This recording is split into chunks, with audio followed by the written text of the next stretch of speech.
Hey friends, welcome back to my channel. आज हम 12 years a slave इस फिल्म के बारे में बात करने वाले हैं, जो कि 2013 में रिलीज हुई थी। IMDb पर इस फिल्म की रेटिंग है 8.1। इस फिल्म ने 3 ऑस्कर भी जीते हैं। ये बहुत ही बेहतरीन फिल्म है। तो आइए देखते हैं इस फिल्म की कहानी क्या है। ये कहानी है सोलोमन नॉर्थअप नाम के एक ब्लैक इंसान की, और ये वो दौर है जिस दौर में ब्लैक लोगों को या निग्रो लोगों को गुलाम बनाकर रखा जाता था। लेकिन सोलोमन कोई किसी का गुलाम नहीं था। वो एक आजाद इंसान था, अपनी फैमिली के साथ रहता था। उसकी फैमिली में उसकी बीवी और 2 बच्चे थे। और सोलोमन अफ्रीकन अमेरिकन था, यानी कि वो अफ्रीकी तो था लेकिन अमेरिका में रहता था, और वो गुलाम नहीं था। जिस तरीके से आज बाजार में जाकर लोग जानवरों को खरीदा करते हैं, इसी तरीके से इस दौर में लोग बाजार में जाकर इंसानों को खरीदा करते थे गुलामी करने के लिए, और जिंदगी भर उनको अपना गुलाम बनाकर रखा करते थे। जैसा चाहे वैसा उनके साथ सुलूक किया करते थे, और इसकी कोई भी सुनवाई नहीं होती थी। सोलोमन न्यूयॉर्क में अपने परिवार के साथ रहते हैं। किसी भी चीज की उनको कोई कमी नहीं है, और वो पेशे से एक म्यूजिशियन थे, मतलब वो वायलिन बजाते थे, और लोग उनकी इज्जत भी बहुत करते थे। एक दिन सोलोमन का एक दोस्त उन्हें 2 वाइट लोगों से मिलाता है। एक का नाम था ब्राउन और दूसरे का नाम था हैमिल्टन। वो सोलोमन को बोलते हैं कि हमारे पास तुम्हारे लिए एक जॉब है, जिसमें तुम्हें हमारे साथ वॉशिंगटन जाना होगा, और यहाँ तुम्हें वायलिन बजाना होगा, और रोज के हम तुम्हें $70 देंगे, और जिस भी दिन तुम परफॉर्म करोगे उस दिन की तुम्हें $250 मिलेंगे, जो कि उस जमाने में बहुत ही अच्छी खासी रकम हुआ करती थी। और सोलोमन इस डील के लिए मान जाता है, और वो उनके साथ वॉशिंगटन चला जाता है। और वहाँ पर एक रात को वो उन्हीं 2 लोगों के साथ, जो उन्हें वॉशिंगटन लेकर आए थे, रेस्टोरेंट में जाते हैं। वहाँ पर वो खाना खाते हैं, पीते हैं, और उसके बाद जब सोलोमन की सुबह आँख खुलती है तो वो एक काल कोठड़ी में खुद को पाता है, जहाँ पर उसके हाथों और पैरों में जंजीरें होती हैं। सोलोमन अपने आप को उस जगह पर देखकर बहुत हैरान हो जाता है, और सोलोमन समझ जाता है कि जब उसने कल रात को ड्रिंक पिया था तो उन 2 लोगों ने इसकी ड्रिंक में जरूर कुछ मिलाया था। इसके बाद वहाँ पर 2 लोग आते हैं। सोलोमन उनको कहता है कि मैं कोई गुलाम नहीं हूँ, मैं एक आजाद इंसान हूँ, और मैं न्यूयॉर्क से हूँ। वो लोग उसे बोलते हैं कि तुम न्यूयॉर्क से नहीं हो, तुम जॉर्जिया से हो, और तुम वहाँ के एक लफंगे हो जो भाग रहा था, जिसे हमने पकड़ लिया है, और तुम अब गुलाम हो। इसके बाद वो सोलोमन को बिना किसी वजह के बहुत कोड़े मारते हैं। वहाँ पर सोलोमन अकेला नहीं होता, उसके साथ 2 और लोग हैं जो ब्लैक होते हैं, और एक परिवार भी है जिसमें एक माँ है और उसके 2 बच्चे हैं। अब इन सबको वहाँ से पानी की शिप से दूसरी जगह पर ले जा रहे हैं। और रात को जब ये सब लोग सो जाते हैं तो एक व्हाइट मैन इनके केबिन में आता है, और वो उस औरत को उठाता है और अपने साथ लेकर जाता है, और ये औरत भी उसके साथ चली जाती है। ये औरत एक गुलाम है, इसके साथ इसके बच्चे हैं, तो इसके पास कोई और ऑप्शन नहीं है, इसीलिए वो उसके साथ जाती है। तभी इन तीनों में से एक आदमी उठता है, और वो उस आदमी के कंधे पर हाथ रखता है, जो उस औरत को अपने साथ लेकर जा रहा था उस आदमी के, और उसके कंधे पर हाथ रखते ही वो व्हाइट मैन उसे चाकू से मार देता है, और वो गुलाम वही जमीन पर गिर जाता है। और सुबह वो उसकी लाश को समुंदर में फेंक देते हैं। यहाँ पर गुलामों की जिंदगी की कोई भी कीमत नहीं है, वो सिर्फ उनके लिए एक जानवर की तरह है, जो जिए या मरे इससे किसी को भी कोई फर्क नहीं पड़ता। शिप से उतरने के बाद इन सबको एक जगह पर बिठाया जाता है, और सबका नाम लिया जाता है, और जिसका भी नाम लेते हैं वो खड़ा हो जाता है। तभी एक नाम लिया जाता है प्लेट करके, और कोई भी खड़ा नहीं होता। तब जो इंसान नाम ले रहा था वो सोलोमन के पास आ जाता है और कहता है कि मैंने तुम्हारा नाम लिया, तुम खड़े क्यों नहीं हुए? सोलोमन खड़ा होकर कहता है कि मेरा नाम प्लेट नहीं है, मेरा नाम सोलोमन है। और सोलोमन अपनी बात पूरी भी नहीं कर पाता कि वो व्हाइट मैन उसे मुंह पर एक जोरदार थप्पड़ मार देता है, और सोलोमन खामोश हो जाता है। यहाँ से इन्हें एक घर पर लेकर जाते हैं, जहाँ पर इन्हीं की तरह और भी बहुत सारे गुलाम थे, जिन्हें ये बेचना चाहते थे। आज जिस तरीके से हम लोग बड़े बड़े शोरूम में जाकर कपड़े खरीदते हैं, जूते खरीदते हैं, ये भी एक इसी तरीके का शोरूम होता है, जहाँ पर कपड़े और जूते नहीं बल्कि इंसान बिकते हैं।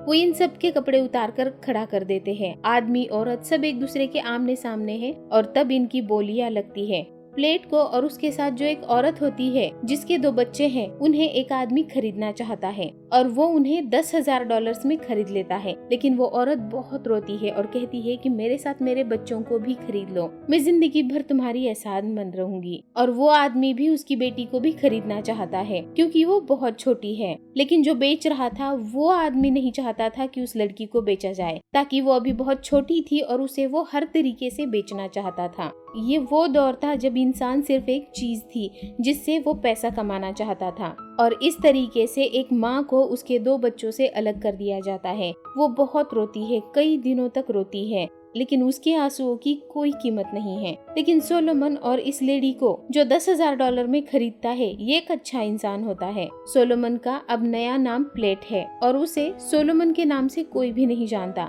और उसे उसका एक साथी बताता है कि अगर तुम यहाँ पर जिंदा रहना चाहते हो तो कभी किसी को मत बताना कि तुम गुलाम नहीं हो, और ये भी मत बताना कि तुम्हें पढ़ना लिखना आता है। अब इस जगह पर जितने भी गुलाम होते हैं उनका काम होता है कि जंगल से पेड़ काट के लाना, लकड़ी बनाना और बाकी के छोटे मोटे काम भी करना। सोलोमन एक पढ़ा लिखा इंसान है, समझदार इंसान है, सभ्य इंसान है, तो कहीं ना कहीं ये चीजें उसकी पर्सनैलिटी में रिफ्लेक्ट होती है। और इनका जो नया मालिक है जिसने इनको खरीदा है वो एक अच्छा इंसान है, तो सोलोमन उसे खुश करना चाहता है ताकि वो उसकी मदद से यहाँ से निकल पाए, आजाद हो पाए और वापस अपने घर परिवार के पास जा पाए। अब ये लोग जो यहाँ पर काम करते हैं, लकड़ियाँ ले जाने के लिए ट्रांसपोर्ट का इस्तेमाल करते हैं, और एक दिन सोलोमन इन्हें बताता है कि हम पानी के सहारे यहाँ से लकड़ियाँ काफी दूर तक ले जा सकते हैं, जिससे ट्रांसपोर्ट का खर्चा भी बचेगा और मेहनत भी कम लगेगी। लेकिन जो इंसान सुपरवाइजर होता है यहाँ पर, वो सोलोमन को बोलता है कि तुम इंजीनियर हो क्या? और वो अपने मालिक को बोलता है कि ऐसा कुछ भी नहीं हो सकता, पानी गहरा नहीं है, लकड़ियाँ डूब जाएंगी। लेकिन सोलोमन कहता है कि नहीं, पानी 10-12 फुट गहरा है और हम ये कर सकते हैं। तब उनका मालिक बोलता है कि तुम एक टीम बनाओ और जो कर सकते हो वो करके दिखाओ, और सोलोमन करके दिखाता भी है। और इस बात से उनका मालिक बहुत खुश हो जाता है, और इसके बाद वो सोलोमन को एक वायलिन भी गिफ्ट करता है, क्योंकि वो एक अच्छा इंसान होता है और उसकी नजर में इंसान की कुछ कीमत होती है। लेकिन वही दूसरी तरफ अब सोलोमन का सुपरवाइजर उससे चिढ़ चुका है, और सोलोमन की गलती सिर्फ इतनी है कि उसने एक अच्छा काम किया है, और इससे बड़ी गलती ये है कि वो एक गुलाम है और वो सुपरवाइजर सोलोमन से बदला लेना चाहता है। एक बार उसे लकड़ी का घर बनाने के लिए कहा जाता है और सोलोमन उस घर को बहुत ही अच्छी तरीके से बनाता है। लेकिन जब वो सुपरवाइजर उस घर को देखता है तो उसमें बहुत सारी कमियां और गलतियां निकालता है। सोलोमन कहता है कि अगर इसमें कोई कमी है तो आपके समझाने में गलती होगी, क्योंकि मैंने तो अपना काम बहुत ही अच्छे तरीके से किया है। और ये सुनने के बाद सुपरवाइजर बहुत गुस्सा हो जाता है। वो अपनी बेल्ट निकालता है और कहता है कि अपनी कमीज उतारो, लेकिन सोलोमन अपनी कमीज नहीं उतारता क्योंकि उसकी कोई भी गलती नहीं होती है, और इसी वजह से इन दोनों के बीच में हाथापाई शुरू हो जाती है। सोलोमन उसी की बेल्ट छीनता है और उल्टा उसी को मारता है। अब वहाँ पर एक और सुपरवाइजर आ जाता है और इन दोनों की लड़ाई खत्म हो जाती है। वो पूछता है कि क्या हुआ। सोलोमन कहता है कि मैं आपकी दी हुई कील यूज कर रहा था, इसीलिए मुझे ये मारना चाहता है। सोलोमन झूठ बोलता है क्योंकि वो अपने आप को बचाना चाहता है। वो सुपरवाइजर बोलता है कि अगर तुम जिंदा रहना चाहते हो तो यहाँ से हिलना मत। और वो सुपरवाइजर और जिसके साथ सोलोमन की लड़ाई हुई थी वो दोनों भी यहाँ से चले जाते हैं। अब सोलोमन वहीं पर बैठा रहता है और कुछ देर बाद वहाँ पर 3 लोग आते हैं, जिसमें से एक वो भी सुपरवाइजर था जिसके साथ सोलोमन की लड़ाई हुई थी। वो सोलोमन के हाथ और पैर बांधता है, उसके गले में रस्सी डाल देता है और उसे एक पेड़ के सहारे फांसी पर लटका देता है। अब सोलोमन तड़प रहा था, तभी वहाँ पर एक आदमी गन लेकर आता है और वो उन तीनों लोगों को कहता है कि अगर तुम्हें अपनी जान प्यारी है तो इसे छोड़ दो, क्योंकि ये मेरा गुलाम है। यहाँ पर बात सोलोमन की जान की नहीं थी, बल्कि यहाँ पर बात गुलामों की है। गुलाम बहुत महंगे आते हैं और कोई भी अपना गुलाम खोना नहीं चाहता। तब वो तीनों वहाँ से भाग जाते हैं, लेकिन जाते समय वो सुपरवाइजर सोलोमन को धमकी देता है कि मैं तुम्हें नहीं छोड़ूंगा। अब जिस आदमी ने इसे बचाया होता है वो बोलता है कि मेरा घोड़ा लेकर आओ और मालिक को बुलाओ, और वो मालिक को बुलाने के लिए चला जाता है। लेकिन सोलोमन अभी भी उसी पोजीशन में होता है, उसके गले में फांसी का फंदा होता है और उसके हाथ और पैर बंधे हुए हैं और अभी भी वो पेड़ से लटका हुआ है, लेकिन वो अपने पंजे के सहारे खड़ा हुआ है। वो अपनी एड़ियां मतलब पूरे पैर जमीन पर नहीं रख सकता। अगर उसने ऐसा किया तो वो फांसी पर लटक जाएगा। और सोलोमन को इसी तरीके से लटके हुए कई घंटे बीत जाते हैं। इसके आसपास कई लोग हैं, लेकिन ऐसा लगता है कि यहाँ पर कुछ हो ही नहीं रहा है, क्योंकि यहाँ पर सोलोमन की जिंदगी की कोई कीमत नहीं है,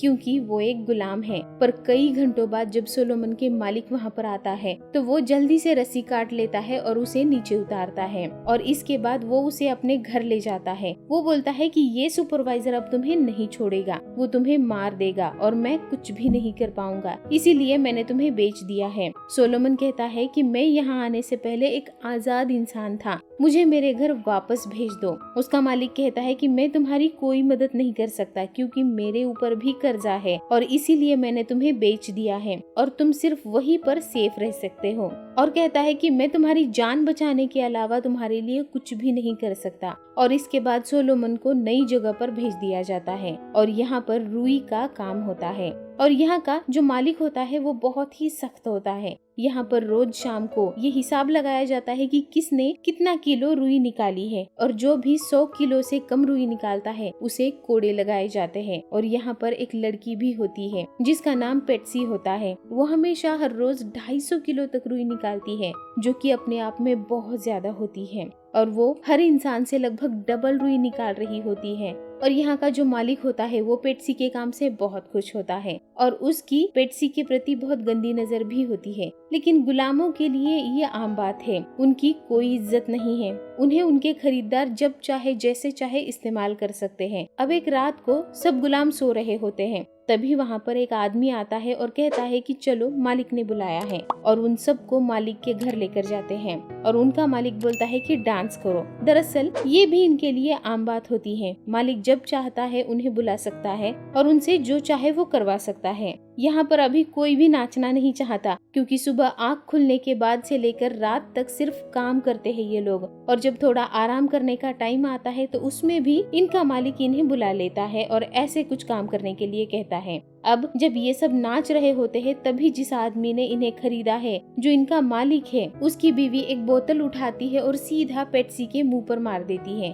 पेट्सी दर्द से कर्रा उठती है। पेट्सी की उम्र भी बहुत ज्यादा नहीं थी और वो औरत उसे बोतल इसलिए मारती है क्योंकि वो जानती है कि उसके पति की पेट्सी के ऊपर गंदी नजर है। और वो औरत अपने पति को पेट्सी को बेचने के लिए भी कहती है, लेकिन उसका पति कहता है कि मैं इसे कभी नहीं बेचूंगा क्योंकि ये बहुत अच्छा काम करती है। और इसके पीछे का कारण ये भी था कि उसकी नजर पेट्सी के लिए गंदी थी। अब जो यहाँ की मालकिन होती है वो भी बहुत रूड होती है। एक दिन वो सोलोमन को बुलाती है और उसे एक लिस्ट देती है और बोलती है कि जाओ बाजार से सामान लेकर आओ, और जाने से पहले उसे पूछती है कि क्या तुम पढ़ना लिखना जानते हो। लेकिन सोलोमन झूठ बोलता है और कहता है कि नहीं। वो कहती है कि तुम पढ़ लिख कर करोगे भी क्या, वैसे भी तुम यहाँ गुलामी करने आए हो और कुछ और करने की कोशिश की तो तुम्हें कोड़े पड़ेंगे। इसके बाद वो वहाँ से बाजार के लिए निकल जाता है। सोलोमन अपनी जिंदगी से थक चुका है, परेशान हो चुका है, और रास्ते में उसके मन में आता है कि वो भाग जाए, और वो जंगल के रास्ते भागना शुरू भी कर देता है। लेकिन जब वो थोड़ा सा आगे जाता है तो वो देखता है कुछ गोरे लोग कुछ गुलामों को फांसी लगा रहे हैं,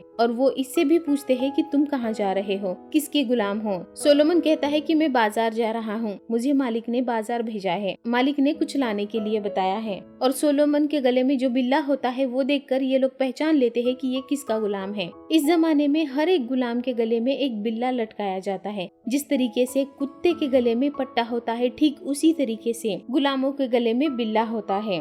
वो लोग सोलोमन को जाने देते हैं, लेकिन जिस गुलामों को उन्होंने पकड़ा होता है उन सबको फांसी पर लटका दिया जाता है। इसके बाद सोलोमन सीधा बाजार जाता है क्योंकि वो जीना चाहता है, अपने परिवार के पास वापस जाना चाहता है, और वो जानता है कि अगर वो पकड़ा गया तो उसका भी यही हाल होगा जो इन गुलामों का हुआ था। वो बाजार जाकर सामान खरीदता है और अपनी मालकिन को दे देता है। धीरे धीरे वक्त बीतता है और इन लोगों को यहाँ पर कई साल बीत चुके हैं, और अब पेट्सी का मालिक हर रात उसके साथ जुल्म करता है। वो नहीं चाहती कि वो ऐसा करे, लेकिन वो मजबूर है, वो कुछ भी नहीं कर सकती। ऐसा लगता है कि यहाँ पर इंसानियत खत्म हो चुकी है। एक रात को पेट्सी सोलोमन के पास आती है और वो उसे एक अंगूठी दे देती है। वो कहती है कि ये मालकिन की अंगूठी है जो मैंने चुराई है, इसे तुम रख लो, लेकिन बदले में मेरा एक काम करना होगा तुम्हें। सोलोमन उसे पूछता है कि कौन सा काम। वो कहती है कि तुम मुझे मार दो, मेरी जान ले लो, तुम मुझे खेत में ले जाओ और पानी में मेरा मुंह डुबाकर तब तक रखना जब तक मेरी सांसें बंद ना हो जाए। सोलोमन कहता है कि ये तुम क्या कह रही हो, मैं ऐसा नहीं कर सकता। वो कहती है कि मैं तुमसे भीख मांगती हूँ, अगर मैं अपनी मौत खरीद नहीं सकती तो मुझे मेरी मौत भीख में दे दो। लेकिन सोलोमन उसे मना कर देता है। पेट्सी कहती है कि मैं जिंदा रहूं भी तो किसके लिए, मेरी जिंदगी में कुछ भी नहीं बचा है और अब ये सब कुछ नहीं सह सकती मैं। लेकिन सोलोमन उसकी बात नहीं मानता और पेट्सी वहाँ से चली जाती है। इसी बीच में 2 साल लगातार रुई की खेती खराब हो रही होती है और जिससे इनके मालिक को बहुत नुकसान हो रहा होता है और वो अपने सारे मजदूरों को किराए पर किसी और के यहाँ भेज देते हैं। ये एक जज होता है और यहाँ पर इन सबको गन्ने की कटाई करनी होती है और यहीं पर सोलोमन को एक दिन शादी में वायलिन बजाने का भी मौका मिलता है। यहाँ पर उसे कुछ पैसे भी मिलते हैं और इसके बाद वो सब लोग कुछ टाइम बाद वापस उसी जगह पर आ जाते हैं, यानी कि अपने पुराने मालिक के पास, और फिर से ये दोबारा से रुई की खेती करना शुरू कर देते हैं और वही सिलसिला दोबारा से शुरू हो जाता है। जो भी 100 किलो से कम रुई निकालता है उसे कोड़े लगाए जाते हैं। सोलोमन को तो अधिकतर कोड़े लगते ही थे क्योंकि वो 100 किलो से ज्यादा कभी भी रुई नहीं निकाल पाता था। इसी बीच में इनके साथ एक और गुलाम आता है और ये कोई ब्लैक नहीं बल्कि व्हाइट मैन होता है और वो सिर्फ पैसों के लिए काम करने के लिए आया था, पर होता ये भी गुलाम ही है। और यहाँ पर इन लोगों के बीच में भेदभाव होने लगता है क्योंकि जब भी कोई ब्लैक 100 किलो से कम रुई निकालता है तो उसे कोड़े लगाए जाते हैं, लेकिन जब ये व्हाइट मैन 100 किलो से कम रुई लाता है, चाहे वो 50 से भी कम क्यों ना लाए, उसे कोड़े नहीं मिलते, बल्कि उसे ये बोला जाता है कि तुम धीरे धीरे काम सीख जाओगे। अब क्योंकि ये व्हाइट मैन इन्हीं गुलामों के बीच में रहता है तो इन लोगों से इनकी दोस्ती हो जाती है और एक दिन सोलोमन उसे कहता है कि तुम मेरे लिए एक काम कर सकते हो। तो वो पूछता है कैसा काम। सोलोमन कहता है कि मैं एक लेटर लिखूंगा, तुम उसे पोस्ट कर देना और बदले में मैं तुम्हें कुछ पैसे भी दूंगा। दरअसल सोलोमन के पास कुछ पैसे होते हैं जो उसने शादी में वायलिन बजा के कमाए होते हैं और वो उसे पैसे दे देता है और कहता है कि मैं तुम्हें 2 दिन बाद लेटर दे दूंगा। ये काम बहुत ही रिस्की होता है क्योंकि अगर ये बात इनके मालिक को पता चल गई तो वो इन दोनों को मार देंगे, पर वो मान जाता है और सोलोमन से पैसे ले लेता है। वो कहता है कि ठीक है, 2 दिन बाद तुम मुझे लेटर दे देना और मैं उसे पोस्ट कर दूंगा। एक रात को सोलोमन सो रहा था, तभी उसका मालिक वहाँ पर आ जाता है। उसके हाथ में चाकू होता है और उसने शराब भी पी रखी थी।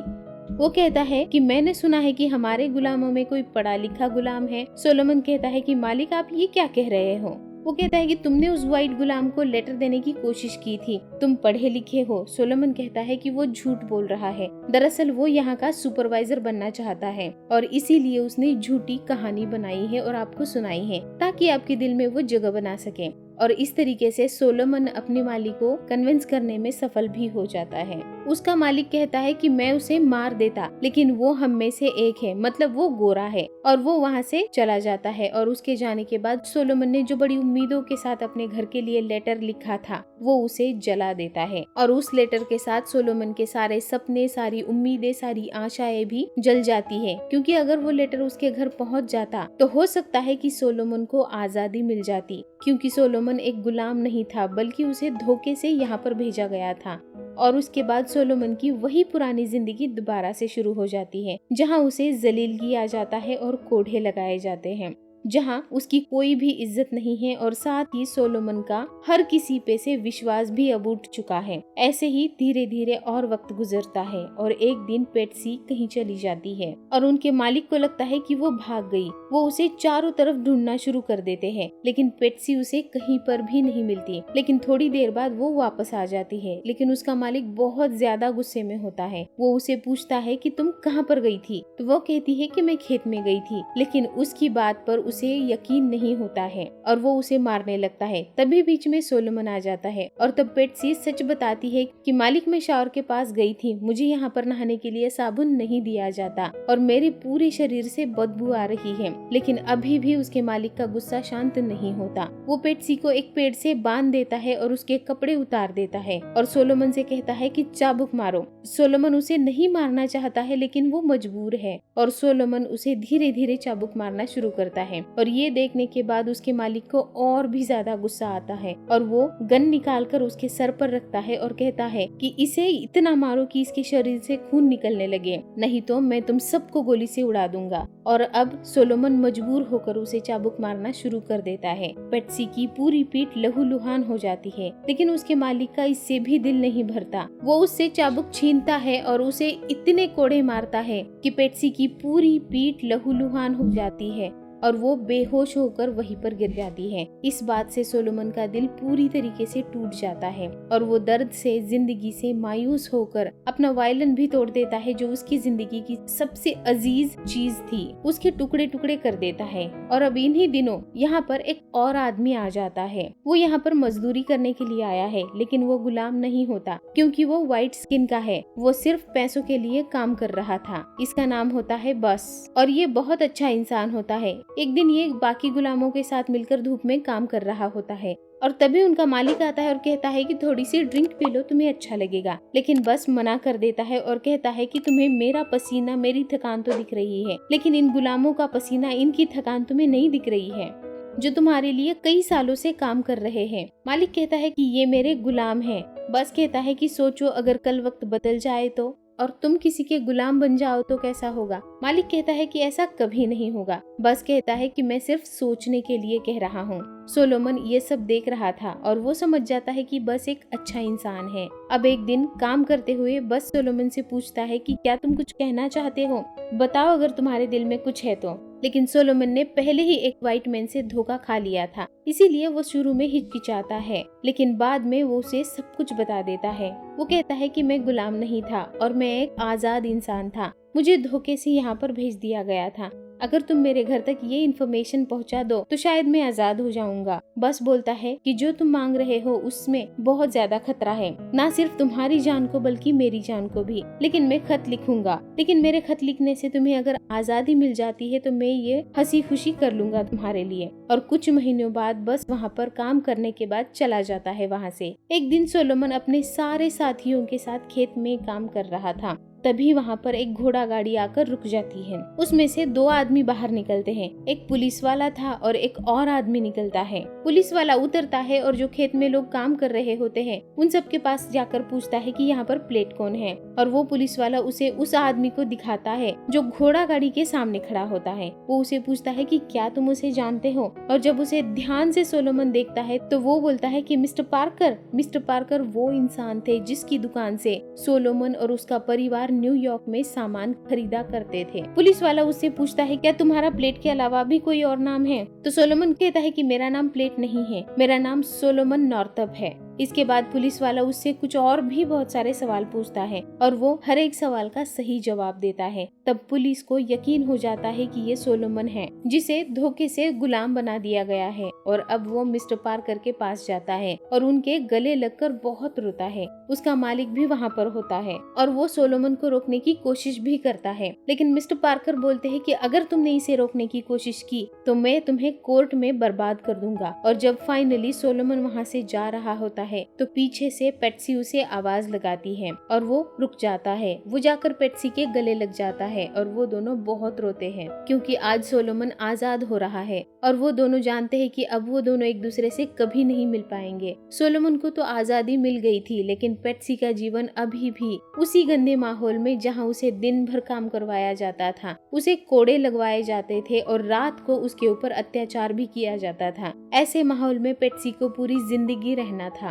इसके बाद ये दिखाते हैं कि सोलोमन अपने घर पहुंच गया है और उसके बच्चे अब बड़े हो चुके हैं। उसकी बेटी की शादी हो चुकी है और उसका एक छोटा सा बेटा भी है। सोलोमन अपने पूरे परिवार को देखकर बहुत खुश हो जाता है और बहुत रोता भी है और उनसे माफी मांगता है। कहता है कि मैं फंस गया था, क्योंकि उसके परिवार को नहीं पता होता है कि वो गुलाम बन चुका है। उसके परिवार वाले बोलते हैं कि माफी किस बात की, तुमने तो कुछ गलत नहीं किया। इसके बाद सोलोमन नॉर्थअप ने उन लोगों के खिलाफ केस भी दर्ज किया जिन्होंने उसे फंसा के बेचा था, लेकिन उसका कुछ भी नतीजा नहीं निकला। और 1953 में सोलोमन नॉर्थअप ने एक किताब लिखी जिसका नाम था 12 Years a Slave।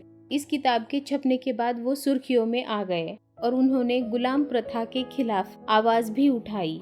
जिसके चलते उन्हें आज भी सम्मान की नजरों से देखा जाता है। और इसी के साथ ये फिल्म यहाँ पर खत्म हो जाती है। वीडियो को लाइक करिए, चैनल को सब्सक्राइब करिए और अपने दोस्तों के